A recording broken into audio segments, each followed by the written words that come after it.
What are you doing here? And we would give them something they could listen to with daytime radio again. Hi, Brown. It's been great fun getting together with you and...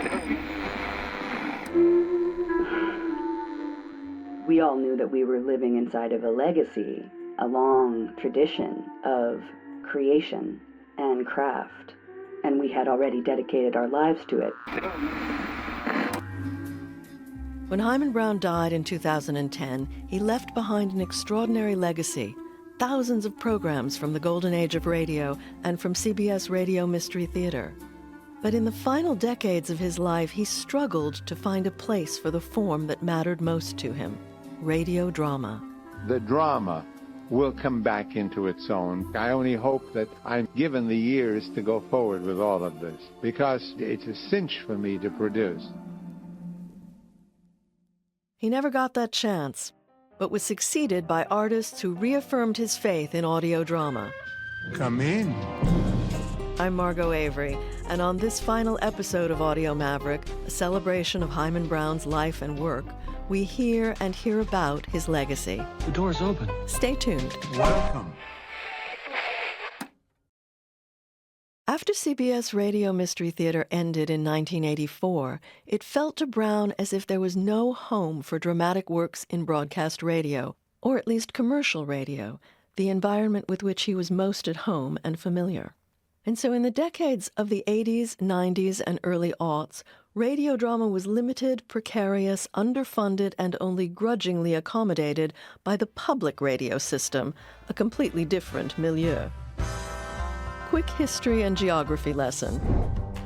Most people associate public radio with National Public Radio, or NPR, which launched in 1970. However, it's a network funded in part by Congress through the Corporation for Public Broadcasting. It's based in Washington, D.C., but the public radio system is made up of thousands of stations and affiliates. These stations and affiliates broadcast programming from NPR, especially the network's two long-form news programs, Morning Edition and All Things Considered. Stations also source material from other producing organizations and from their own local shows. So although most listeners think of public radio as a monolith represented by NPR, those local stations have their own concerns and prejudices and fears specific to their communities. Getting buy-in to new material is tricky and sometimes contentious. In its cultural mode, National Public Radio will preserve and transmit the cultural past, will encourage and broadcast the work of contemporary artists, and provide listeners with an oral, aesthetic experience which enriches and gives meaning to the human spirit. Wow. NPR's foundation document, The Statement of Purposes, authored by Bill Siemering in 1970, stated that it did and would embrace art and artists. But NPR failed to fully live up to this commitment, a commitment that, if realized, might have kept radio drama afloat. There were several factors at play. In 1988, as NPR was emerging from bankruptcy, it hired an audience development consultant named David Giovannoni. During a forum for program directors at a public radio conference around this time, one program director asked Giovannoni what was the best time of day to program radio drama, to which he famously replied, 1938. And that was the attitude that stuck. Giovannoni made his awful pronouncement in part due to a lack of imagination.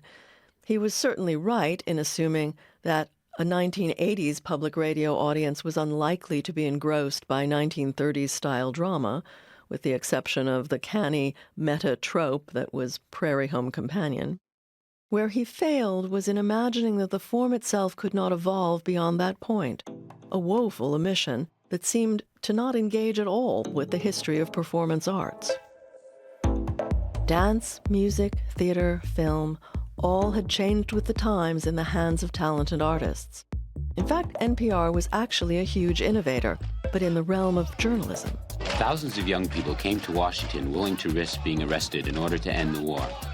That's part of NPR's first broadcast covering the Vietnam War protests in Washington and Chicago. For many demonstrators, the mobile street tactics of civil disobedience are an expected spring event. The existing news model was men in suits in studios reading scripts.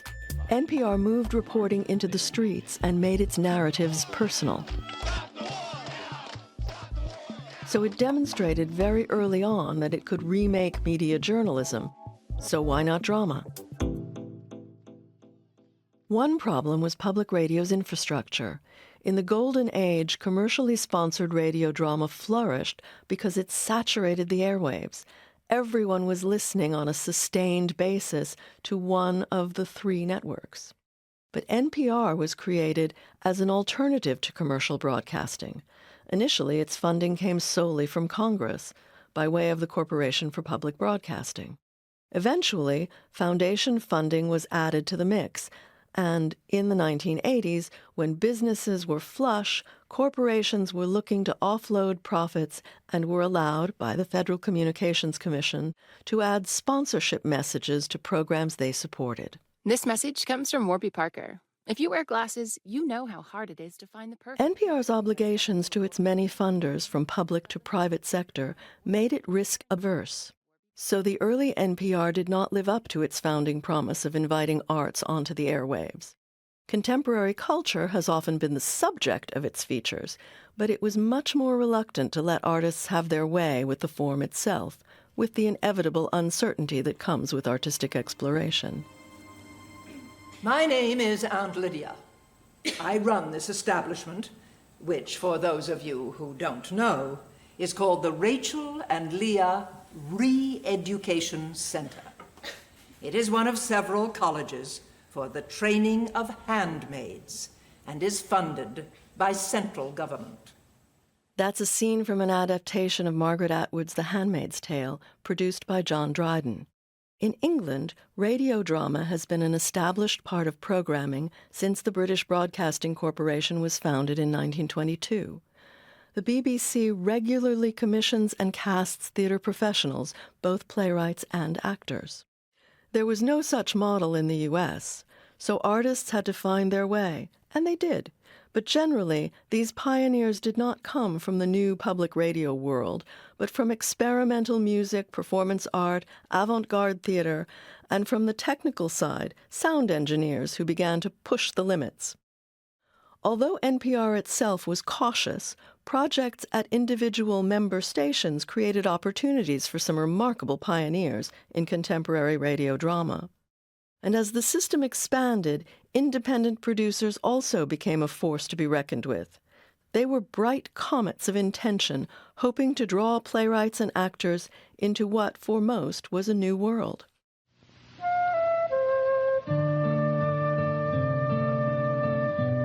A series of contemporary plays for radio. For example, there was Earplay. Earplay. A commissioning series that originated at WHA in Madison, Wisconsin, and was carried by NPR member stations. It did produce sonically rich works by celebrated or emerging playwrights including Edward Albee, Archibald MacLeish, David Mamet, and Arthur Coppett. This week, Earplay presents Wings. Coppett's play, Wings, about an aphasic woman pilot, would go on to Broadway.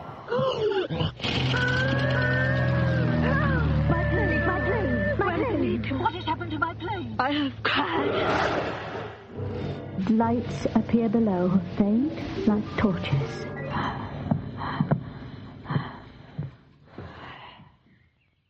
When Earplay lost its funding, NPR created NPR Playhouse, a showcase that acquired works from independent producers who had to have their own funding sources. It did not otherwise commit to drama as a regular part of its programming. Across the country in New York City, WNYC, once a lowly municipal station, was becoming a dominant player in the new public radio environment and seeking an identity that embraced both journalism and the arts. My name is Marjorie Van Halteren. Theater-trained Marjorie Van Halteren was a producer based at the station in the 1980s, and Himan Brown's CBS Radio Mystery Theater was one of her inspirations. I was a drama kid, a drama-rama kid, interested in theater from the age of 12. And so as an American kid, to hear something like The CBS Mystery Theater. It was very exciting, and probably was one of the first times I realized that it suited my imagination to hear actors in situations in drama and not see them. She also listened to all the works in the Earplay series, which appealed to her because of their focus on sound. There were a couple of those that were really inspiring. I must say, Arthur Coppett's Wings, I found extremely inspiring. It was in the head. It was a beautiful, beautiful piece. At WNYC, she set out to recruit New York-based playwrights to the form by way of partnerships with small theater companies and organizations that emphasize dramaturgy, which meant that playwrights could be shepherded into this new medium and offered a new kind of creative freedom.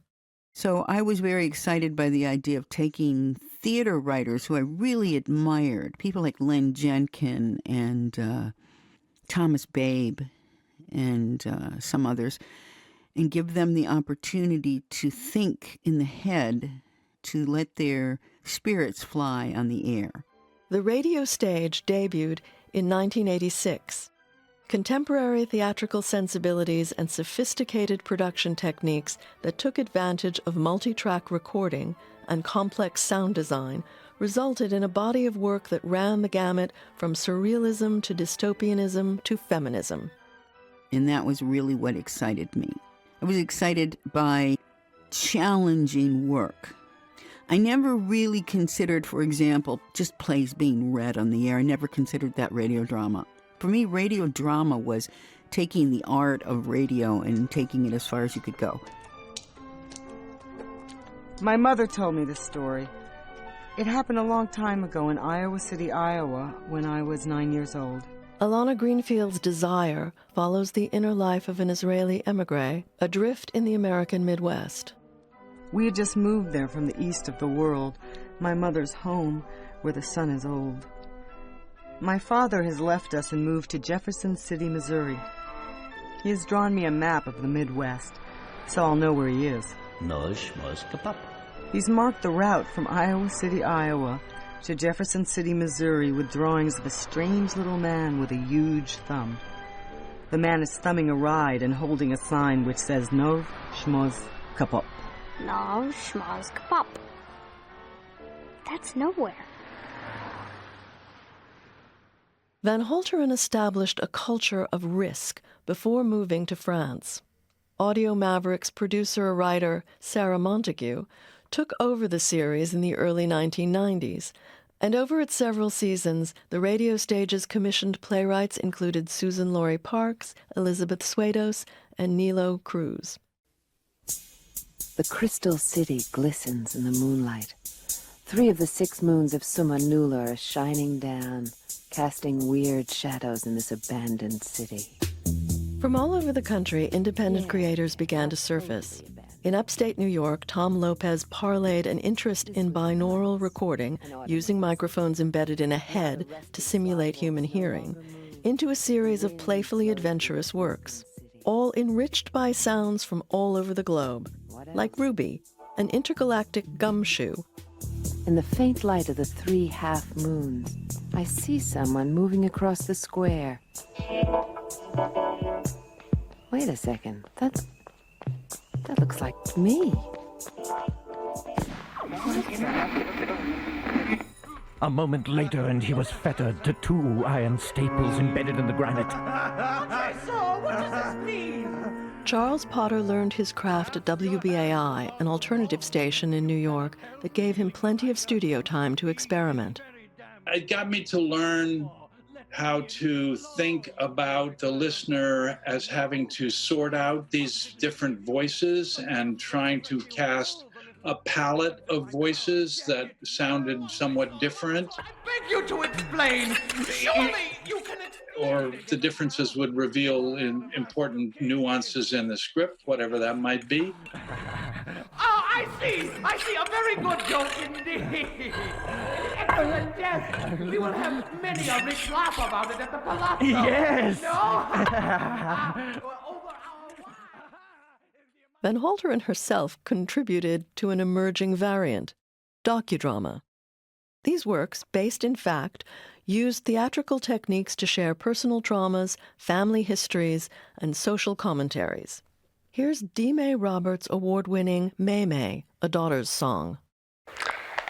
Just remember, this isn't about me. It's about my mother. About growing up with her. Just remember that.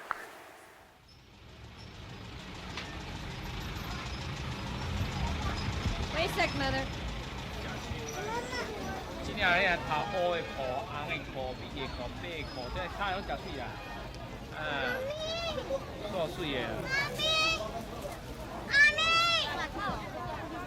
Mother and I took a trip to Taiwan together, my birthplace and hers. I thought it would make us closer, help me to understand her better. But the fights got bigger, more intense, and now we don't speak to each other. I don't know when I started calling her Mother.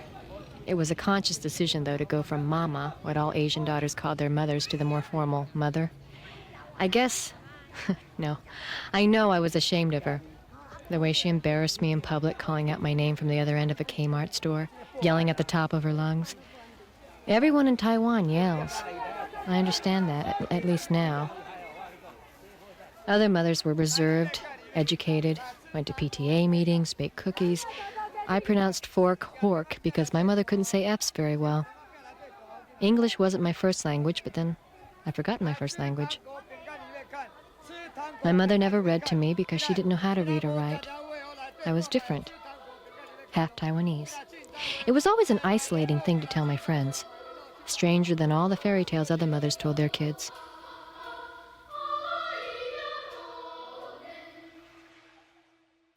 And Otherworld Media, which gave us the lively documentary Empire of the Air featured earlier in the series, also produced a remake of War of the Worlds for the iconic broadcast's 50th anniversary in 1988.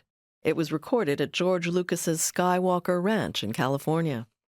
I'm Gene Morgan. 2 reports of explosions on Mars from astronomers in Princeton and in Chicago. Dr. George Farrell of the Mount Jennings Observatory says, They seem to come at regular intervals. There were several of them. Seemed to be explosions of incandescent gas. We have Dr. Richard Pearson of Princeton Observatory with us. Dr. Pearson, you've seen these explosions? Yes. Really? Hydrogen gas moving toward the Earth with enormous velocity, like a jet of blue flame shot from a gun. Well, we'll keep track of this story, Dr. Pearson. Thank you. In Washington, this is Gene Morgan. We'll bring you any special reports the network offers throughout the evening. And of course, tune in tomorrow morning at 6 for further coverage of those mysterious explosions. You can hear really venturesome work in many of these early shows. All the more remarkable when we remember that the work was created in an analog era, on magnetic tape, and for a broadcast system severely constrained in terms of time, money, and mores.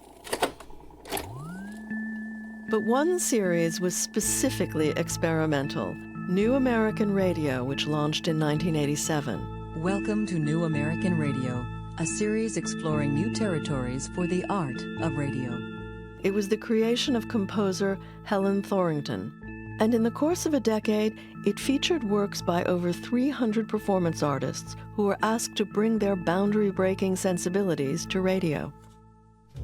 A single strand of pearl shines at her throat.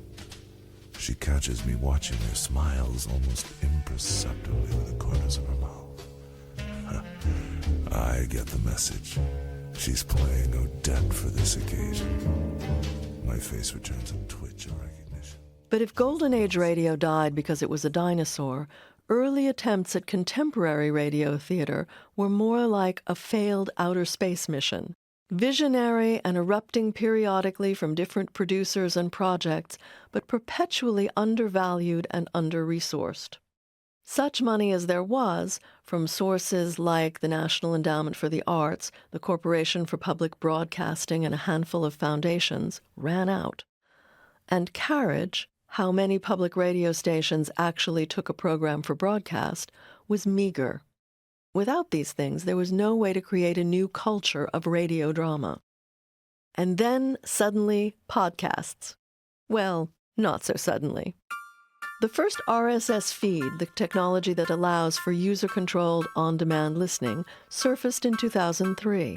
But the program generally credited with lighting the fuse premiered in 2014. From This American Life and WBEZ Chicago, it's Serial, one story told week by week.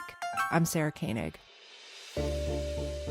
Serial is journalism, but its gripping storytelling and compelling soundtrack resulted in unprecedented downloads, 5 million for the first show and 300 million to date.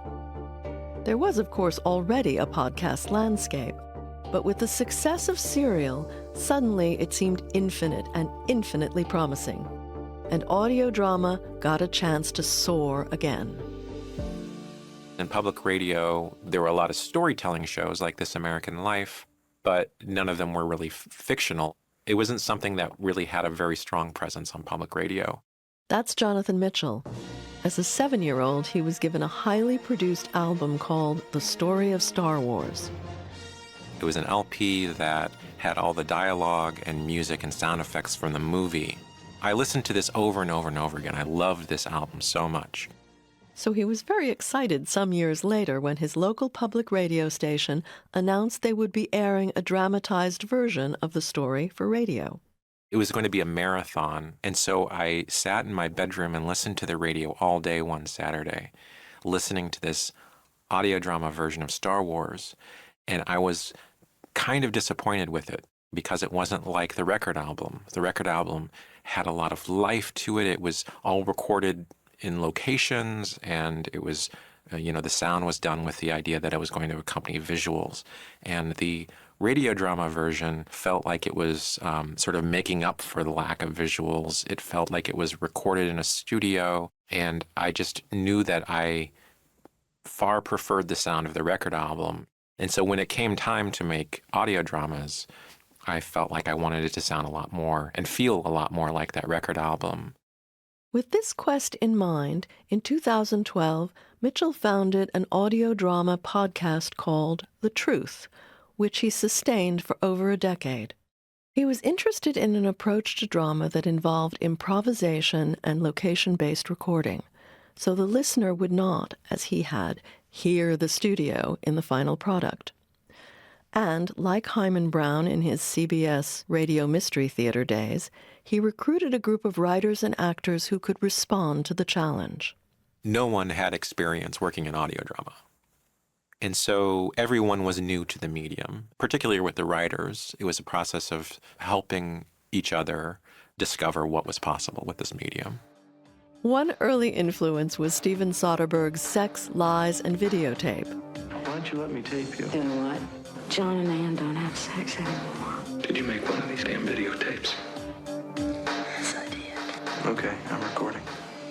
So a lot of our pieces use some kind of media element. Also taking a very musical approach to storytelling, because I believe audio drama sits in this really interesting place in between music and film. It's just audio.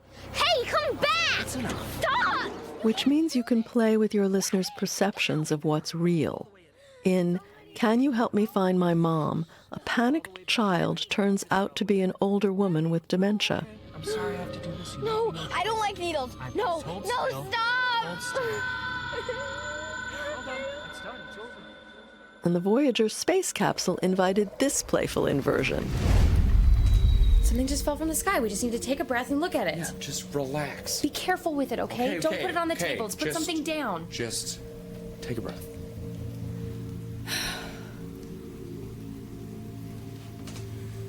Look at it.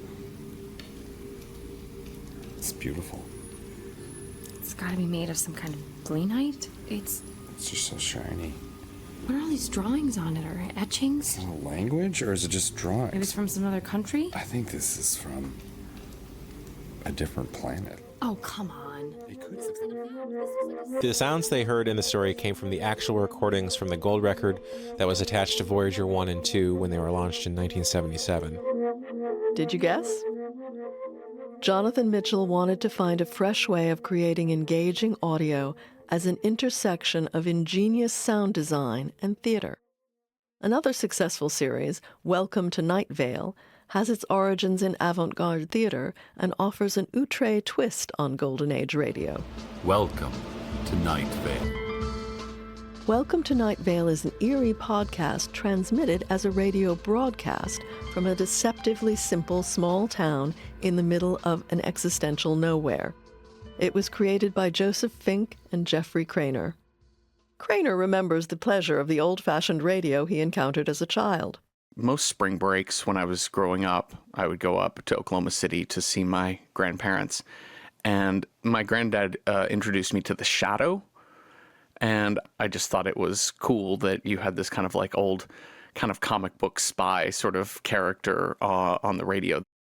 Radio was also a constant presence on long cross-country drives. But the idea of joining an old form to a snarky sensibility came from his work with the theater company New York Neo-Futurists, and his meeting there with his eventual creative partner Joseph Fink and with actor Cecil Baldwin, a co-writer on the series. I think as a creator, as an artist, I want to make the thing I would like to see in the world. And so that's been my approach to Night Vale. I love the goosebump feel of a good horror story. I love a good twist. I love a creepy, what is that ghost thing happening in my house? Because it's goosebumpy rather than jump scary. I love that feeling of it's all in my head. And so when I read a book or listen to a podcast that has a scary story on it, there's so much left to my imagination. We can hear this sensibility in the voice of the narrator, Cecil Baldwin. His deadpan delivery undercuts or enhances the sheer weirdness of the narrative. Welcome to Night Vale. Horror and comedy are sort of two sides of the same coin because the chills you get from horror and the laughter you get from comedy come from the part that you don't say. So I think in podcasting and audio storytelling, it's so much about the things you don't tell people that are there, but you suggest to them or allow them to find those things on their own. Hello, listeners. Podcasts are free of broadcast's temporal and content constraints and can push boundaries and take risks. But there is, once again, a commercial model. Successful programs that can demonstrate that they have large audiences, calculated in CPMs or cost per thousand listeners, can attract sponsors.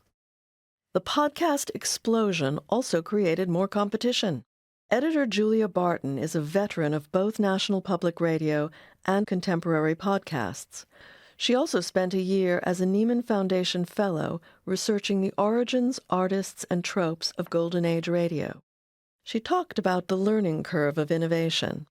I think there's just a lot of trial and error, but it's also having a confidence that the listener will catch up with you. Because the one thing you have that you don't have with broadcast is the listener has to oftentimes, almost all the time, do something to subscribe or to press play. They have to find you. And because podcasting is on demand, there has to be what Barton calls a parasocial moment, when the listener is acknowledged and brought into the frame. And indeed, one of Night Vale's best episodes is called A Story About You. They break down audio's fourth wall and turn the listener-actor experience inside out. This is a story about you, said the man on the radio, and you were pleased, because you always wanted to hear about yourself on the radio. Welcome to Night Vale. Meanwhile, in the realm of narrative nonfiction, true crime and investigative dramas were coming to dominate rankings like those from Apple Podcasts. The unsettling podcast Limetown, created by Zach Akers and Skip Bronke, combines true crime and fiction. Reports of violence erupted today in the research facility known as Limetown, located in White County, Tennessee, and home to over 300 residents. Emergency services have gathered to the isolated location as smoke rises from somewhere on the property. The first time most people heard about Limetown was on the night of February 8th, 2004. 911, what is your emergency? Hello? Hello? New patient, session 1. Producer, actor, and director Lauren Shippen is an inventive and protean storyteller working across genres including film and YA fiction. The Bright Sessions began with a story about a time traveler with anxiety issues, played by Shippen herself, and prompted her to imagine a therapist all of whose patients are gifted in unusual ways. Female, mid-20s, no history of psychological counseling.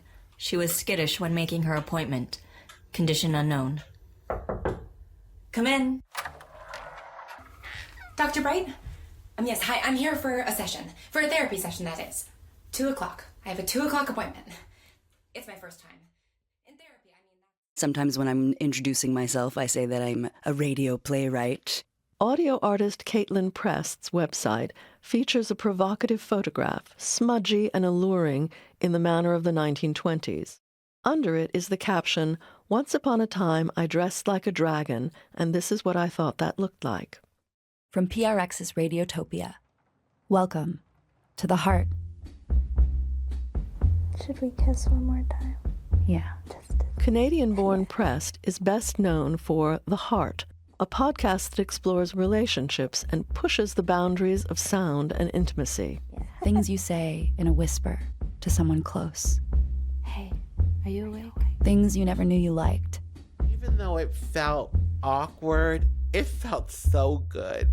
All the things that you feel but don't know how to name.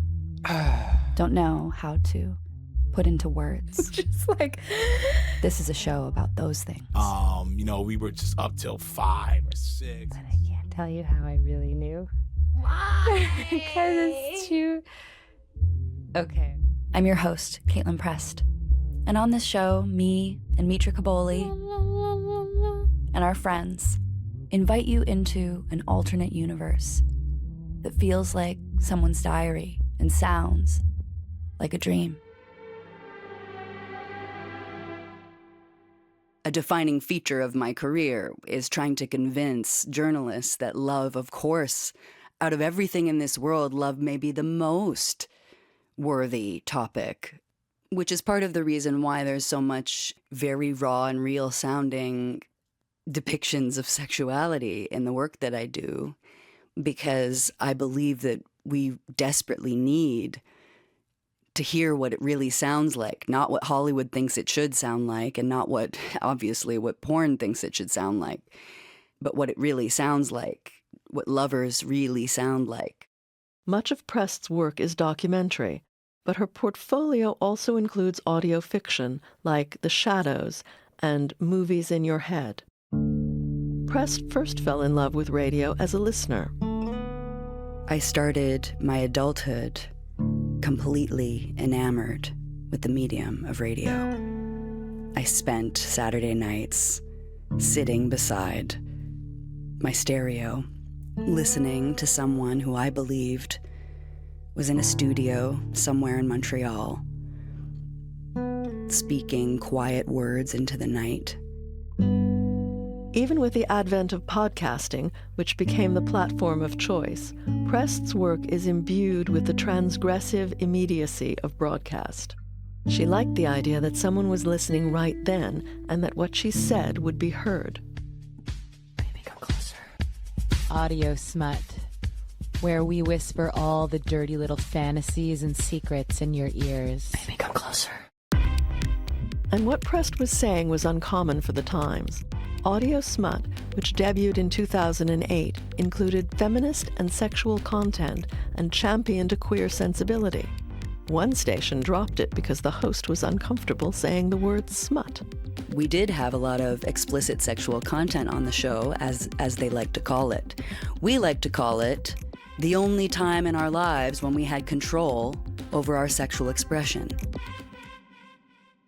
A few years into her making audio smut, Prest moved to New York City. Another thing that I have in common with your show's hero is that I was a young, ambitious, and driven lover of radio at a moment when people were falling in love with the medium. In, I think, the third episode, where you hear Himan Brown talking about his yearning to be on the air, I wrote it down. I think I must have said something almost exactly word for word the same. Why can't I be part of that? Why can't my friends find me on the radio? I swear to God, I was walking the streets of Manhattan saying the exact same thing.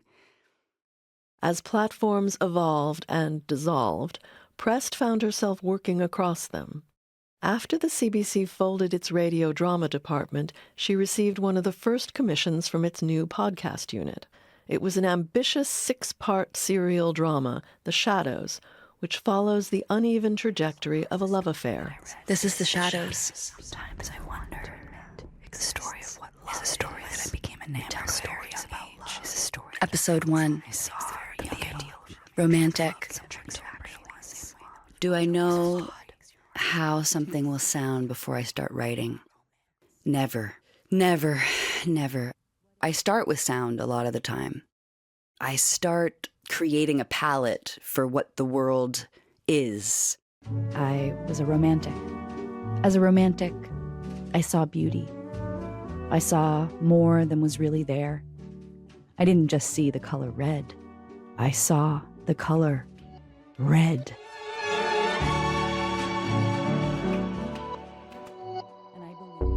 And that may be the common thread among these disparate artists, the need to create new worlds. Prest says she just wanted the same freedom a filmmaker would have.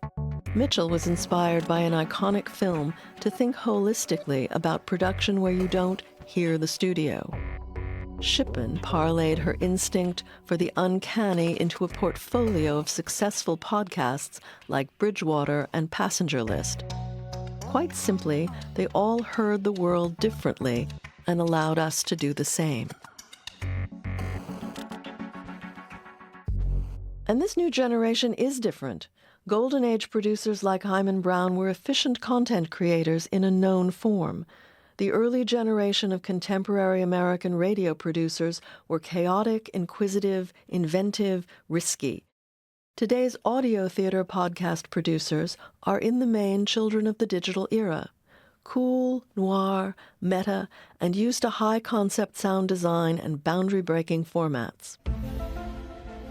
If the truth is out there, as TV's ironic and iconic X-Files used to claim, these creators deliver it with both sophistication and skepticism, and often they are imagining, if not the future, a future. So what is the future? Briefly, podcasting offered a world of possibility. It was an exciting time. Here's Caitlin Prest again. When I listened to some of the things and the way that they sound, in the first golden age, I found myself jealous because I thought, oh my goodness, like the strange and wonderful things they were allowed to do. But the truth is that at the beginning of the podcast boom, we all got to do strange and wonderful things too. But then a decade into the brave new world, podcasting became increasingly professionalized and the domain of profit-driven networks. If you're a big company and you see people making money doing something that doesn't involve you getting a cut of that money, then you're going to want to try to figure out how to get a cut of that money, you know? And so that's what they do to people, to independent creators. Big companies come along and they make it impossible for you to make anything without giving them a piece of it. And as financial realities slammed into dreams, it also became a landscape of shuttered shows and layoffs. Mitchell stopped producing The Truth. Audio drama is challenging. It's the most expensive, and it's also got the smallest audience. So those are two factors that are conspiring against it. Prest went from being an audio maverick herself to seeking the right shape for a vision she can share with a creative community, as well as a community of listeners. She wrote to tell us that Mermaid Palace is coming out with a new series at the end of 2025, the long-awaited story of its own invention. Julia Barton believes that podcasting still invites imaginative risk. Television is extremely expensive to produce. You don't have weirdos doing weird stuff, except like in the middle of the night on television in the broadcast world, right? But radio at first had this sort of like, oh, we don't know if anyone's listening. And that's when radio was the most fun. And that's what I feel like podcasting is right now. It's still like relatively inexpensive and people are experimenting with it and just being like, I don't know if anyone's listening. So let's just play with it. And while playing, keeping those early mavericks like Brown and Wells and Corwin in mind. You can start to appreciate all the experimentation and the fun they were having. And then if you work in audio, you can start to put some of that back into your work because you realize, oh, I could do that. In the Golden Age, programs reshaped themselves over and over. They reflected the country's social evolution, its aspirations, its music. During moments of crisis, the Depression, World War II, it found a voice that any listener could recognize. Good evening, friend. The George Burns and Gracie Allen Show. In our own turbulent times, there is perhaps an opportunity for dramatic works to respond both soberly and weirdly. We generally recognize a line of demarcation between the past and the present, but in fact, what we have heard and reflected through this series is a cycle that has moved forward, carrying with it, if not all of the product, many of its intuitions.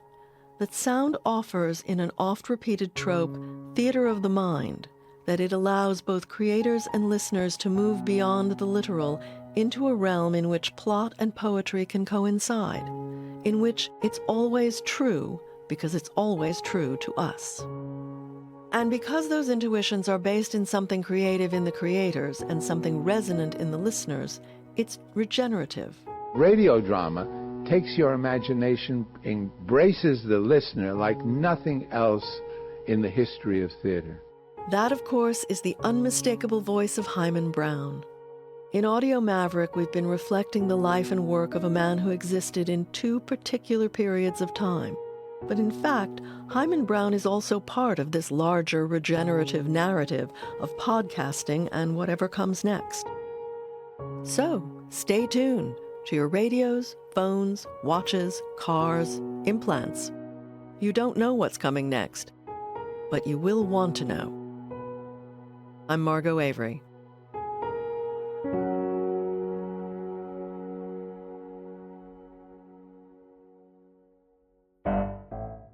Audio Maverick is produced and directed by Sarah Montague, who also writes the scripts.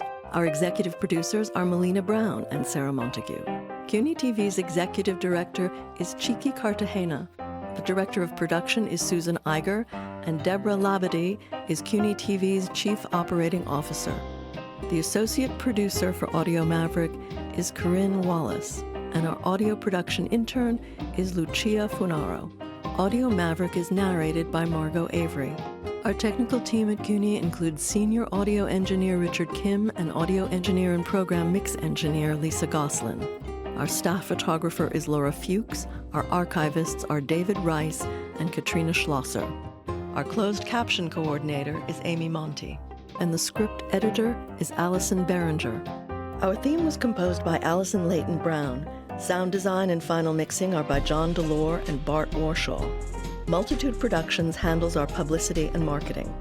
Excerpts from The Handmaid's Tale, Desire, May May a Daughter's Song, The Truth, Welcome to Night Vale, Limetown, The Bright Sessions, Audio Smut, The Heart, and The Shadows, featured with permission of the producers.